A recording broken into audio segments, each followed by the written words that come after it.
무엇을 고치거나 치료하는데 가장 먼저 해야 하는 일은 교정입니다. 그리고 우리는 자신부터 교정해야 한다는 것을 알고 있습니다. 가장 먼저 교정해야 할 대상은 자신의 태도입니다. 완벽한 하루를 다시 만들기 위해 그날 중 바꾸고 싶은 장면을 교정하는 것이 가장 건강하고 생산적인 방법입니다.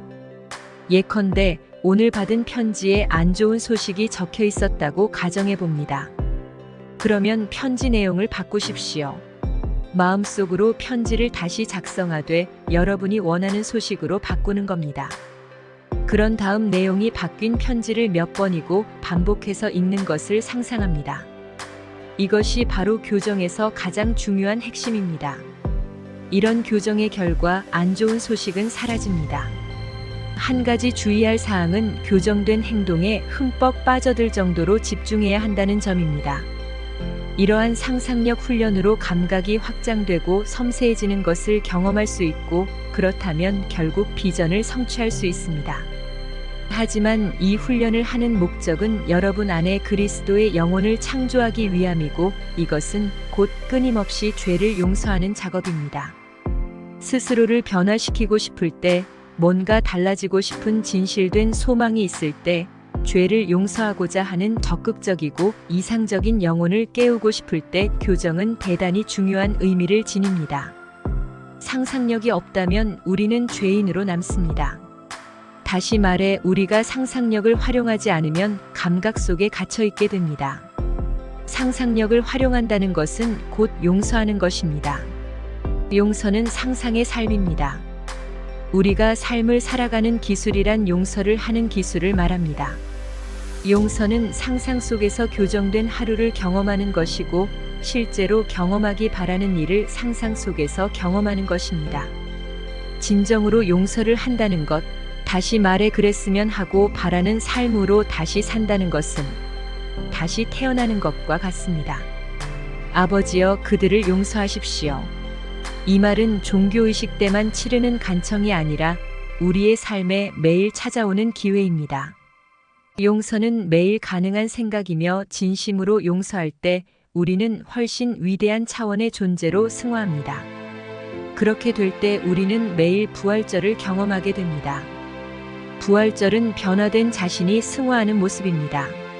그리고 이 같은 경험은 거의 쉼없이 이루어지는 과정입니다. 자유와 용서는 서로 때려야 뗄 수 없는 관계입니다. 용서하지 않는다는 것은 내 자신과 전쟁을 벌이는 것입니다. 그래서 우리가 용서할 수 있는 만큼 우리는 자유를 얻을 수 있습니다. 용서하되 어떤 의무감이나 봉사한다는 마음으로 하지 마십시오. 기꺼이 원해서 용서하십시오.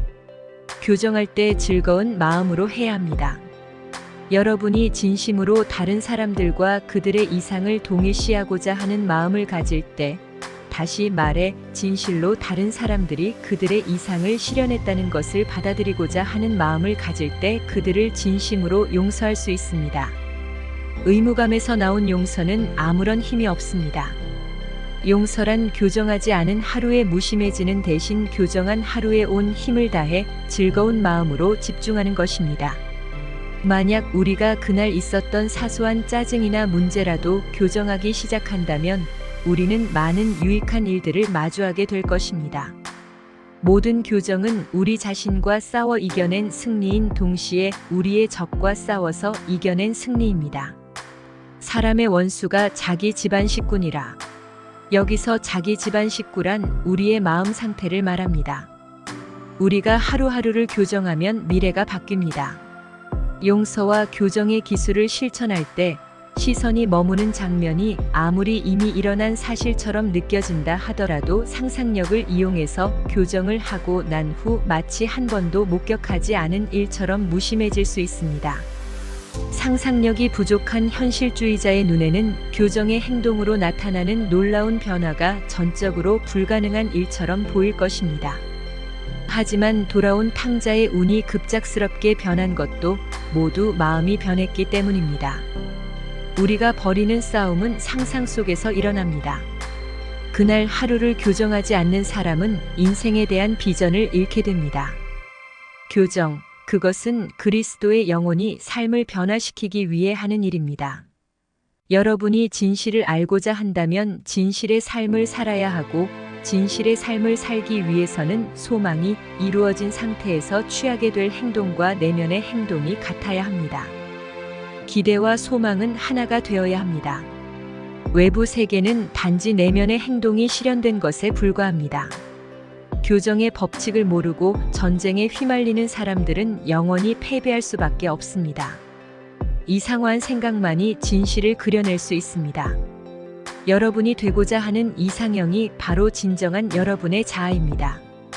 무엇이든 가장 진실하게 상상하는 것이 현실에서 가장 실용적인 방법입니다.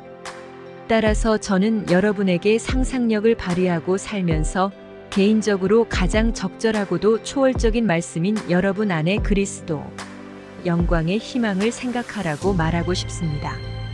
비난하지 마십시오. 오직 풀어내십시오. 최상의 상태에 있는 것은 사람과 땅이 아닙니다. 여러분이 교정의 기술을 실천할 때 천국을 만들 수 있습니다. 제 말이 진실임을 아는 것은 오직 경험하는 것뿐입니다. 하루를 교정하십시오. 교정용 가지치기 가위를 통해 우리는 최고로 맛있는 과실을 얻을 수 있습니다.